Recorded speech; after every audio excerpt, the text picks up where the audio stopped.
The letter had arrived with her father's effects on a Tuesday morning, tucked inside a volume of Horace as though someone had meant it to be found eventually, or perhaps had simply never had the courage to find it themselves.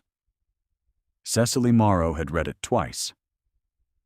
She stood now at the long library table in Sternfield House with the folded sheet in her hands, the cream-laid paper slightly foxed at the edges where the years had touched it, and she watched Edmund Ashwell, Duke of Sternfield, cross the far end of his own library without looking at her.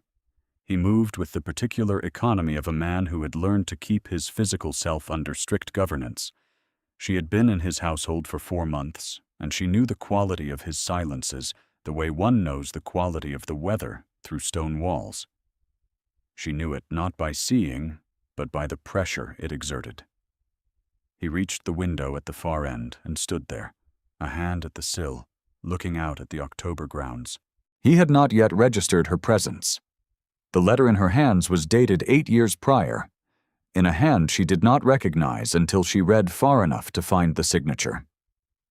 It was addressed to the Reverend Mr. Cornelius Hatch, the Duke's private chaplain, a man her father had known well enough to be trusted. It said, in the precise and barely controlled sentences of a man writing what he could not speak aloud, that the writer had absented himself from his wife's company in the winter of 1816 without sufficient cause, that he had been in London, that when he returned she was dying of a fever she had caught standing in the garden in the cold because she did not know how else to fill the hours of a house in which her husband was not present, that he could not determine which portion of the blame was his, except that all of it was, that he did not ask for absolution, that he asked only for the letter to be committed to fire so that its existence could not later serve as evidence against a woman who deserved to rest in peace, or against a man who did not deserve to be relieved of the knowledge it contained.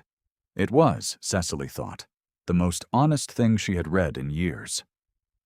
She had told no one. She had carried it in the pocket of her plain gray morning dress since the box arrived, moving through the house like a woman holding something that did not belong to her, which was precisely what she was. She kept it because she did not know what else to do with it. She could not destroy it. She could not return it to a man who did not know she possessed it. She could not give it to the dowager, who would use it with the precise and merciless efficiency of a woman who had spent 58 years building a family's reputation out of whatever materials the family provided. The Duke turned from the window. His eyes found her across the long room, with the same inevitability by which water found the lowest ground.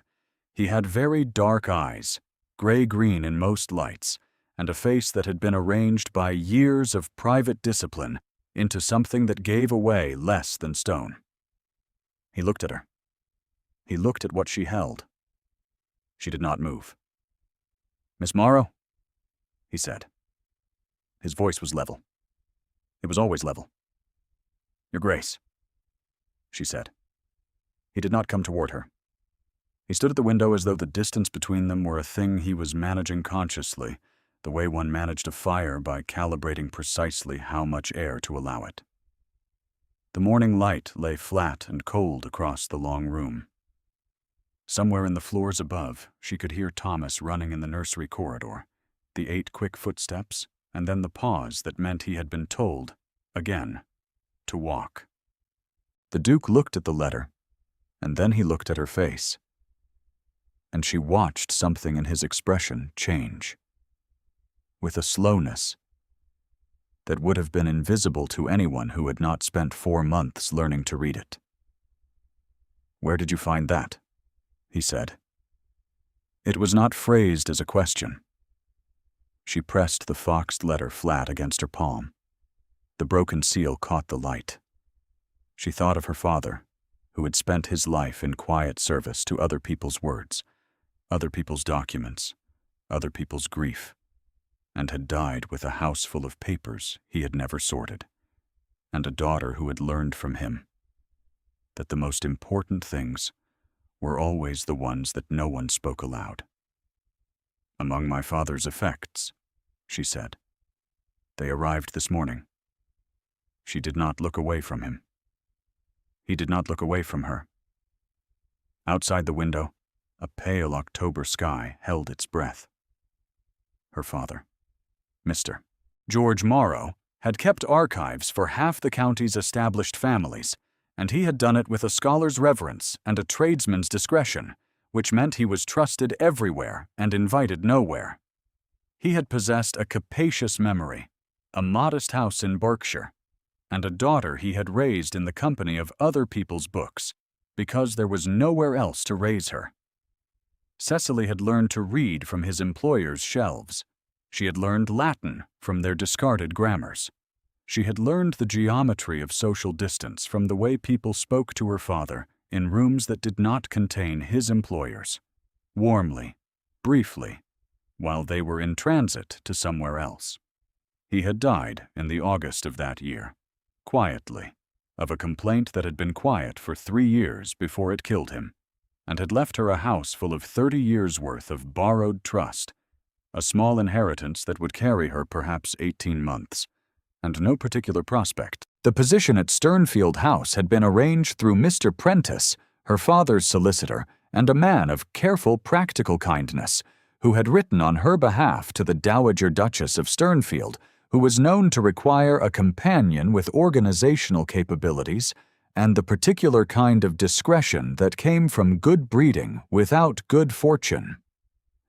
The Dowager's own companion of 12 years had recently married an Oxfordshire clergyman and departed, as companions sometimes did, on the only respectable exit route available to them. The Dowager required a replacement. Cecily required employment. The arrangement was made in September. She had arrived at Sternfield House on a gray morning with 2 trunks and a flat face that gave nothing away, and she had understood within the first week the precise shape of what she had entered. The house was managed by the Dowager, with the efficiency of a small sovereign state. The Duke, who visited his own property for a month each autumn and intermittently throughout the year, was managed by no one, and had the bearing of a man who found the attempt amusing only in the abstract. The house had been in mourning until 3 years prior. It had the quality, even now, of a place that had learned to conduct its joys quietly, as though afraid of waking something. Lady Cornelia Vane had arrived in October for the house party that the Dowager arranged each year, with the precision of an architect, laying a foundation. She was the daughter of the Earl of Bracebridge, 22 years old, possessed of a kind of polished loveliness that operated like a statement of intent. She wore silk at breakfast. She was not unkind, exactly. She was the sort of person who did not think about the furniture. Cecily had been distributing correspondence one morning in the Dowager's sitting room when Lady Cornelia entered, saw that Cecily was present, and said, without any particular cruelty, to the Dowager, "She is very efficient, your companion." One supposes the archivist's daughter would be accustomed to managing other people's papers. She had not spoken it as an insult. She had spoken it as a fact, the way one identified a useful implement. The Dowager had smiled the particular smile she deployed when a remark served her purposes without requiring her own authorship, and said nothing at all. Cecily had finished distributing the correspondence and returned to her work. She had been distributing other people's papers her entire life. She knew her position in this house.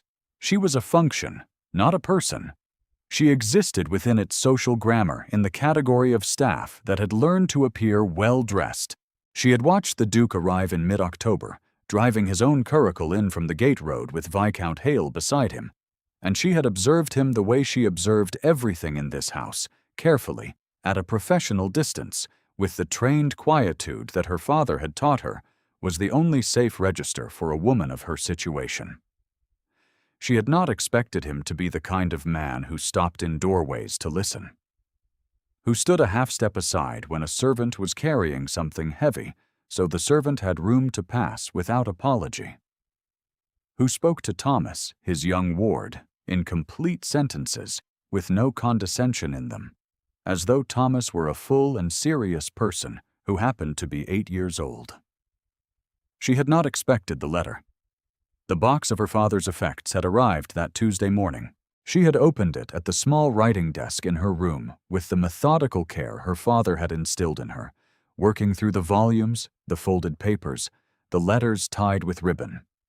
And then she had found the Horace, and inside it, the cream-laid sheet, and she had read the date and the address, and at last, the hand that signed it. Edmund Ashwell, Duke of Sternfield. She had sat very still for a long time. 2 days before Cecily's confrontation with him in the library, the Duke had received a letter from the estate of the Reverend Mr. Cornelius Hatch, who had died in the July of that year.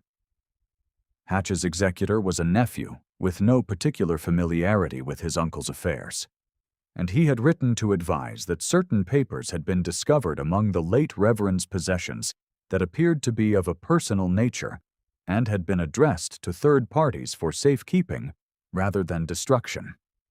He had thought it appropriate to notify the interested parties. He named no specifics in the letter itself. Viscount Haley, who was present in the study when Edmund read it, said afterward that the Duke's face did not change. Haley had known him for 14 years and could read the specific quality of his stillness the way a sailor reads the specific quality of a glass calm. "Is there a difficulty?" Haley said. "No," Edmund said.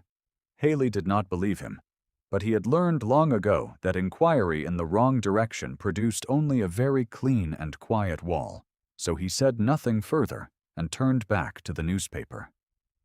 What Edmund did was begin to think. He thought with the systematic coldness of a man who had trained himself to approach unpleasant things the way a surgeon approaches an operation. Cleanly, without the luxury of feeling, while the knife was in his hand. He thought about the letter he had written to Hatch 8 years prior. He thought about the instruction to burn it. He thought about whether Hatch was the sort of man who might, in the sentimental habit of the elderly, have hesitated over that instruction. He thought about who among Hatch's acquaintance might have been trusted with the task of ensuring it. And then he thought about whom Hatch had known well, and which of those well-known persons had recently died, and whether that person had left behind someone who might now have the letter without knowing what it was. He thought about George Morrow, the archivist from Berkshire. He thought about the archivist's daughter. He did not send for Cecily directly. That was not how he operated. He had spent 8 years building a life that looked, from the outside, like the life of a composed man who had recovered from grief with admirable efficiency, and he was not going to dismantle it in the corridor by demanding to know what a paid companion had found in her dead father's papers. He moved through the next day with his habitual precision, attending to his correspondence, speaking with his steward about the Northfield drainage, listening to Thomas practice his letters with a patience that Thomas found, apparently, startling. "You are not bored, Your Grace," Thomas observed, with the directness of the very young. "I am not bored," Edmund said. "You usually read while I practice." "I am listening today." Thomas considered this. "To the letters?" "To you read the letters," he said. "There is a distinction." Thomas looked uncertain about whether this was a reproof and decided to continue reading rather than risk finding out. Edmund sat and listened and thought, on a separate register, about the archivist's daughter and what she might have found. He had gone to the library on Wednesday morning for his own reasons, to retrieve a survey map from the East Cabinet, and Cecily Morrow had been at the long table with a letter in her hands, and her face very still. And he had known before he reached the window, before he turned, before he made himself turn with the same deliberate calm with which he did everything, that what she held was what he had spent 8 years believing was Ash. It was not that she looked guilty. She looked, in fact, like a person who had been sitting with a very difficult question for long enough that the difficulty had settled into something quieter. Not resolution, but a kind of patient endurance of the irresolvable. He recognized that expression. He had worn it for 8 years himself. The question was what she intended to do with it. He had asked where she had found it. She had told him, in a voice that gave nothing away, in her father's effects, arrived that morning. She had not flinched. She had not offered it to him. She had not apologized. She had simply stood there with the foxed sheet against her palm and her eyes on his face, with an attention that was neither aggressive nor evasive, only completely present. And he had found, to his considerable irritation, that he could not read her. He was accustomed to reading people. He had long ago concluded it was the only reliable protection a man in his position possessed.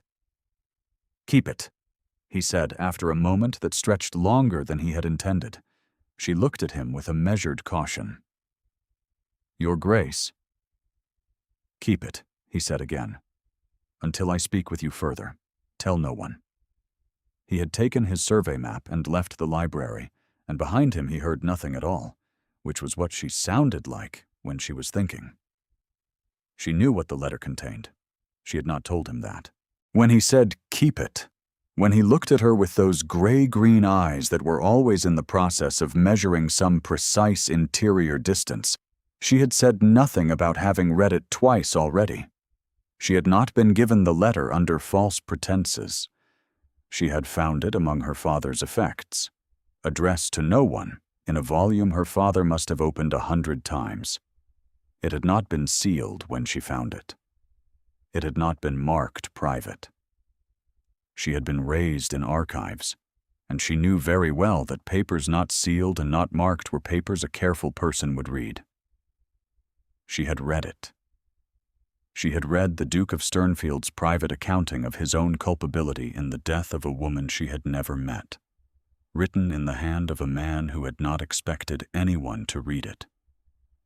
And she had sat with it for 4 days now, and had not spoken a word of it to a living soul. She did not know what she owed him. She did know what she did not owe him, not the comfortable fiction that she was simply his aunt's paid companion, serviceable and forgettable, who had found a piece of paper she had not read and would return it without curiosity.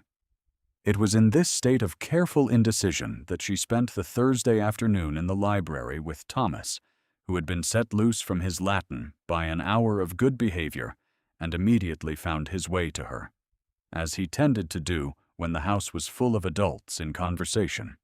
She had been cataloguing the older section of the shelves, and she gave him a task. He would hold the list while she called out the titles, and put a mark beside each one when she confirmed its presence. He was very serious about this. They had worked through 2 shelves before he noticed the navigation atlas on the corner table. "What is that?" Thomas said. "A book of charts of the world's coastlines," she said. He looked at her with the focused suspicion of someone who suspects he is being given a diminished version of the truth. "Can I see it?"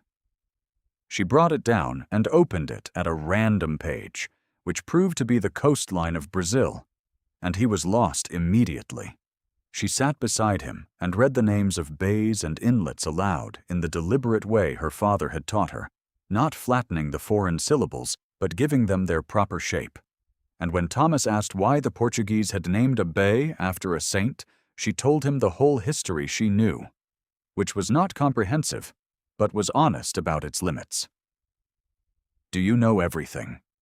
Thomas said. "Certainly not," she said. "I know where to find things." He thought about this. "That is nearly the same." "It is not the same at all," she said. "Knowing where to find things only matters if you are willing to go and find them." He turned a page to the Cape of Good Hope and looked at it for a long time. "Are you willing?" "Always," she said, which was perhaps more than she had meant to say. But he was 8, and would not know what to do with the weight of it. so it was safe. She did not hear him arrive in the gallery above. She did not hear him stop at the iron rail, or hear the particular quality of silence that meant he was not moving on. She went on reading The Coast of Africa with Thomas, going slowly, making the names into stories because that was the only way any atlas was worth anything. And Thomas asked his questions, and she answered every one of them with the full and serious attention she would have given an adult, because he was a child who would grow into whatever the world expected of him. And she intended, while she had him, to expect something decent. She found out later, from Thomas himself, that the Duke had stood in the gallery for some time.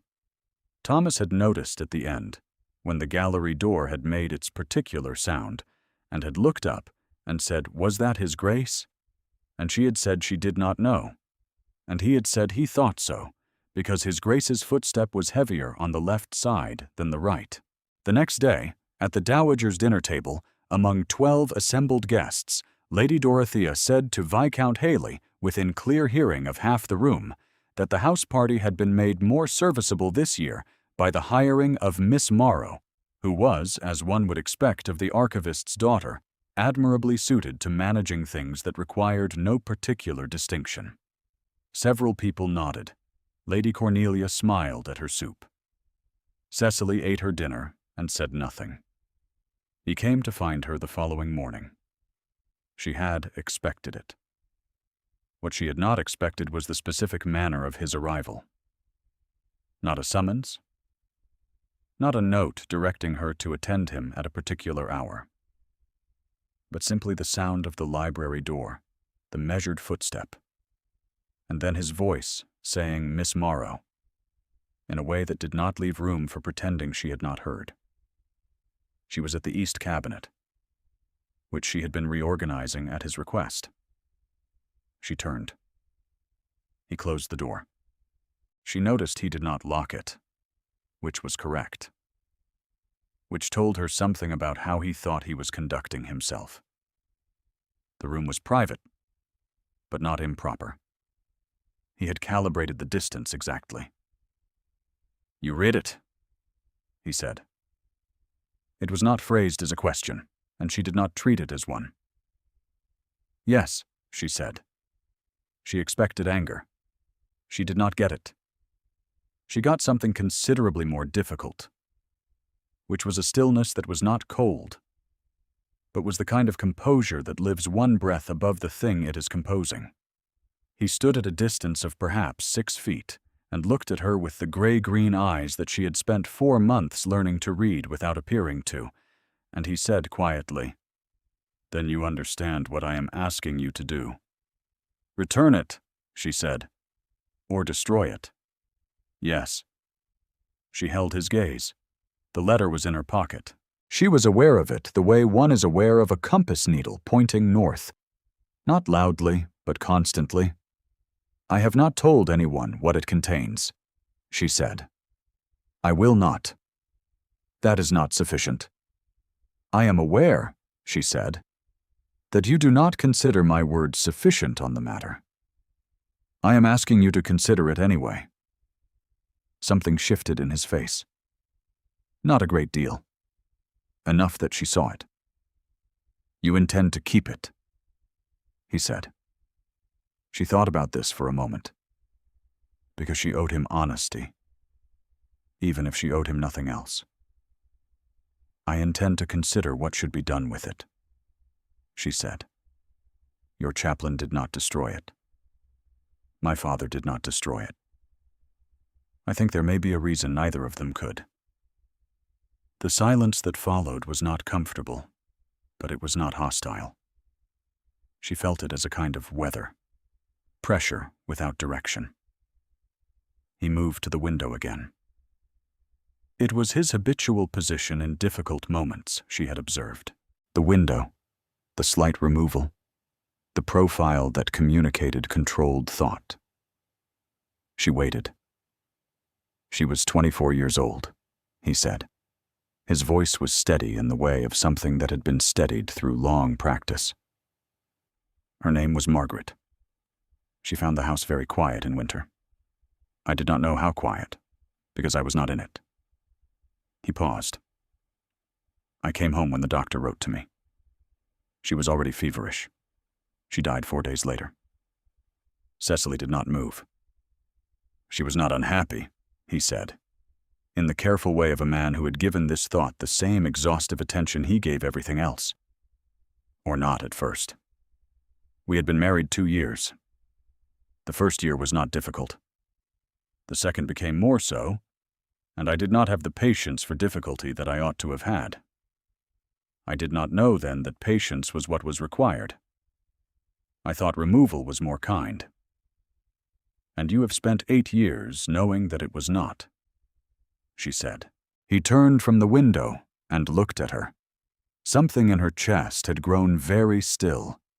She was aware of the 6 feet of air between them with a specificity that had nothing to do with propriety, and a great deal to do with the fact that he was looking at her now as he had not looked at her before, without the managed composure, or with it managing less, one layer stripped back, a man in a room with a person who had read the worst thing he had ever written and had not run from it. "Burn it," he said. His voice was quieter now. "Miss Morrow, Cecily, please." It was the first time he had used her given name. She understood dimly that he was not being careless. She also understood that he was afraid, and that a man of his particular makeup being afraid was not a small thing. She put her hand into her pocket and felt the edges of the letter. The foxed paper. The broken seal. "Not yet," she said. He made a sound that was not quite disbelief. "You are the most stubborn person I have encountered in a decade," he said. "I am the archivist's daughter," she said. "I do not destroy things until I am certain they should be destroyed." His jaw tightened, and then, with visible effort, released. He looked at her for a long moment. "Stay out of my aunt's way today," he said. "She is in a mood." He left. She stood at the cabinet for some time afterward, her hand still in her pocket, her pulse doing something her composure had no particular explanation for. Viscount Haley had excellent hearing and the particular social habit of moving quietly through rooms where conversations were in progress. He had heard, through the library door, the Duke use Miss Morrow's given name. He had heard enough of the rest to understand that whatever was in the letter the companion was carrying, it was something the Duke wanted back with unusual urgency, and that the usual urgency of the Duke was already considerable. He told the Dowager that afternoon, not with malice, which was the worst kind of telling. He was not a cruel man. He was a man who understood that the Dowager was the engine of this household, and that certain information was safest in her hands. He framed it as concern. Lady Dorothea received it as intelligence. She sent for Cecily at 3 o'clock. The Dowager's sitting room was a room Cecily knew well, with the blue damask chairs, the portrait of the first Duke above the mantel, the writing desk at the window where the Dowager organized her correspondence with the systematic authority of a woman who had been running other people's households since she was 19 years old. She sat in the largest chair, which she always occupied as though it were a throne that had simply been placed for convenience in this particular room, and she looked at Cecily with the frank and unforgiving clarity of a woman who had no interest in being misled. "You are in possession of a private document belonging to my nephew," she said. Cecily stood before her. "I found a letter among my father's effects," she said. "It arrived this week with his papers." "It arrived this week." The Dowager's voice was level. "And you have been in this house 4 months. One wonders what else you may have observed, and how much of what you have observed has been material to the position you were hired to fill, and how much of it has been material to an interest of a rather different kind." Cecily did not flinch. She said, carefully, "I have conducted myself with complete propriety." "I have no doubt you have been very careful," the Dowager said. She paused. She adjusted the fan she held across her knee with a fractional deliberateness.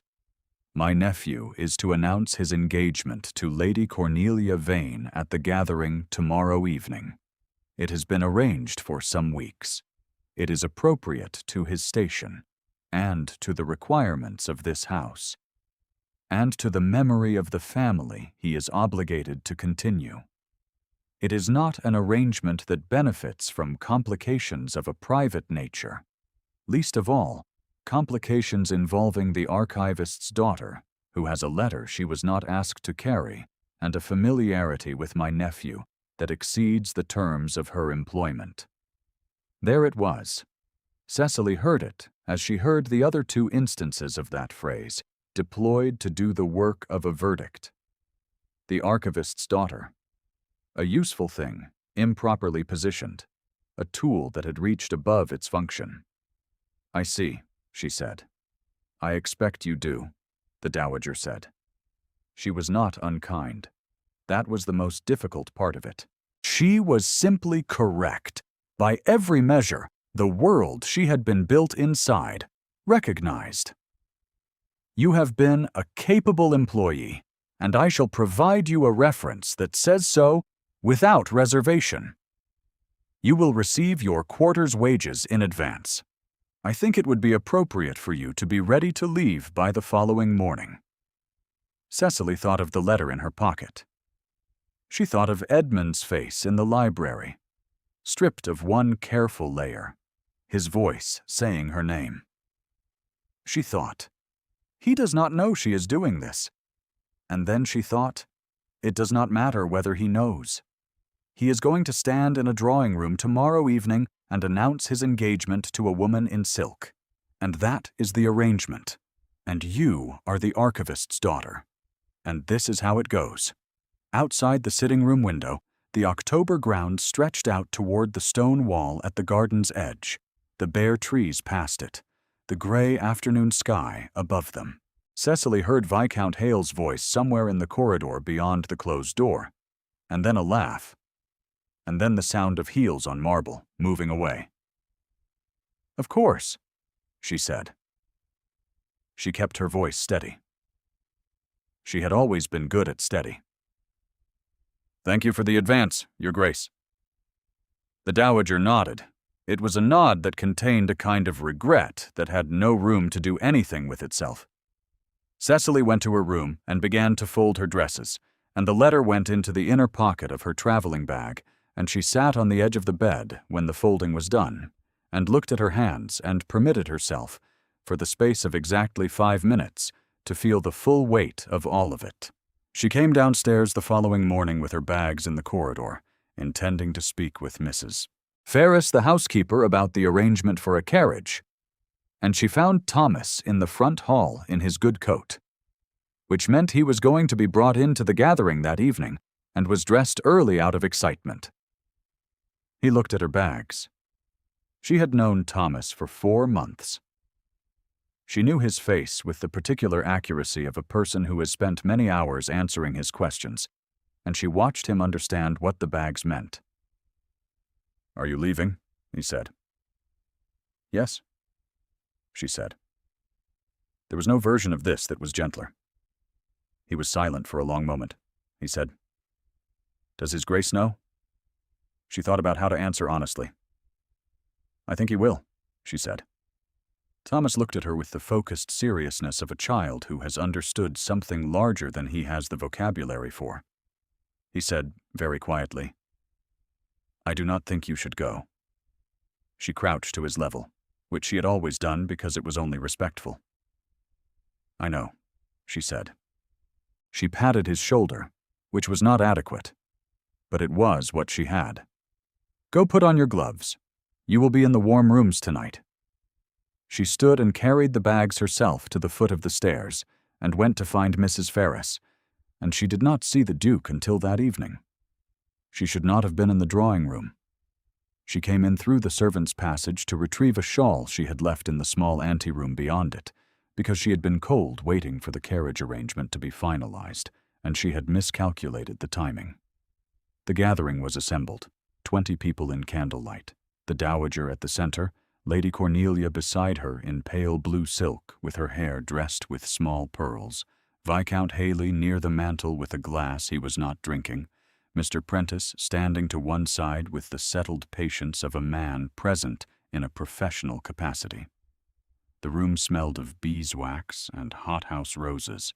The candles threw everyone's faces in gold. She had stopped in the doorway of the anteroom when she heard the gathering's particular quality of gathered attention, the silence that meant something was about to be announced. And then he came into the room. He came through the far door, which was the formal entrance from the corridor. And the room arranged itself as rooms always arrange themselves when he entered. Slightly. A fractional shift in everyone's attention. The way flowers shift toward a lamp without quite moving. He was in his formal coat, the dark blue that sat on his shoulders as though it had been made specifically for the architecture of that back, and his face was its usual composed and unreadable self. He walked the length of the room. He did not look at Lady Cornelia. He looked at Cecily. She had not moved. She was standing in the door to the anteroom in her traveling dress, which was plain gray wool, with her hair in its practical arrangement because she had been thinking about the carriage and not about this. And he crossed the length of the drawing room in front of 20 assembled guests, and Viscount Haley and his aunt, and the woman who was supposed to become his wife, and he stopped in front of her. The room was absolutely still. He looked at her. She looked back at him. She was aware that her heart was doing something her composure had stopped having arguments with. He put out his hand, palm up, and waited. She knew what he was asking. She reached into the inner pocket of her traveling coat and brought out the letter, the cream-laid paper, slightly foxed at the edges, the broken seal catching the candlelight. She set it in his hand. He looked at it once. He looked back at her. He said, in a voice that filled the room without being raised, with the plain authority of a man who had thought carefully about every word and was done thinking, "Miss Morrow is to be my wife. The matter is concluded." The silence lasted 4 full seconds. Lady Cornelia's breath was audible. The Dowager, from across the room, made a small and precise sound that might have been recalculation. Viscount Haley set his glass down on the mantelpiece with the careful deliberateness of a man removing himself from a situation he had, apparently, not fully anticipated. Mr. Prentice, to his credit, began immediately to write something in his small leather notebook, which was both the most practical and the most comforting thing Cecily had seen in some time. She said, in the voice she used when she was certain of a thing, "That is a great deal to conclude in one sentence, Your Grace." "I have been working toward it for some time," he said. She looked at the letter in his hand. She said, "I know." Lady Cornelia left Sternfield House the following morning with her maid and her luggage and her dignity, which she managed with the particular grace of a woman who had been told by everyone her entire life that she was the correct choice, and had come, in the space of one candlelit room, to understand that correctness and being chosen were not the same thing. She sent Cecily a note, brief and without reproach, that said only, "I hope you are kinder to him than the season would have been." Cecily thought she would write back. She thought she would, in time, feel the full measure of what that cost the other woman, and that it deserved to be acknowledged. The Dowager did not leave. The Dowager never left. She adjusted, with the formidable competence of a woman who had been adjusting to situations not of her making since before Edmund was born. And she received Cecily in her blue sitting room 3 days later, and said, without preamble, "I shall require a new companion." "Yes," Cecily said. "I suppose you know someone suitable?" "I know several," Cecily said. I will write to Mr. Prentice." The dowager looked at her for a long moment. She said, "Your father was a careful man. I did not know him well, but I knew him to be careful." "He was," Cecily said. "He kept things," the dowager said. It was not an accusation. It was the observation of a woman who was intelligent enough to know when she was extending something. "I suppose it is not a bad quality, in moderation." She did not apologize. The dowager was not, in the end, an apologetic woman. She poured tea and offered Cecily the seat nearest the fire, which was not the chair she had occupied before, and that was sufficient. Edmund had not pressed her in the days after the drawing room. He had not pressed her about anything. He had arranged for her bags to be returned to a room that was no longer the companion's room, and he had walked with her in the grounds in the cold morning air.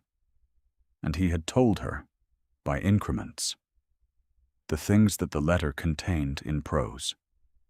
By increments. The 2 years of the marriage, the winter he had spent in London, the walk in the garden he had not known about until the doctor's letter arrived. She listened with the full and undivided attention she had given Thomas with the atlas, because it deserved the same. Because he was a person who had carried 8 years of private accounting alone, and was, cautiously, setting some of it down. She did not tell him it was not his fault. It was partly his fault. He knew that. What she told him was that the letter had not named cruelty. It had named absence, and absence was the kind of wound that carried guilt, but was not the same as malice, and that she did not think a man who wrote such a letter deserved to spend the rest of his life as its prisoner. He had looked at her when she said it with the expression of someone who has heard a door open in a room that has been locked for a very long time. There was an evening in November, 3 weeks after the gathering, when a fire was burning in the grate of the sitting room that had become, by slow and unceremonious degrees, the room where they spent their evenings. Edmund took the letter from the writing desk where it had sat since the drawing room and carried it to the fire and held it out to Cecily first. She shook her head. He held the letter over the grate for a moment. The cream-laid paper caught the light. The foxed edges, the broken seal, the ink of 8 years' private sorrow. Then he let it go. It caught quickly, the way old paper catches, a brilliant orange along one edge, then the center, then the whole thing curling as it gave itself over. The seal melted last, the wax running dark before the paper turned to ash. Cecily watched it burn. She felt in its place a warmth that had nothing to do with the fire. Edmund did not speak. He was looking at the grate where the ash settled, and then he looked at her. And what was in his face was not relieved of its weight entirely, because some things did not fully lift, only lighter. Outside the window, a November rain had turned to something finer, something almost like the beginning of the first snow of the year. Catching the lamplight as it fell, she reached across and put her hand in his, and neither of them said anything for a long time, and it was enough. If this story has settled in you the way it settled in me, I hope you will carry it a little while. There is something worth keeping in a love that chooses its moments with that kind of care.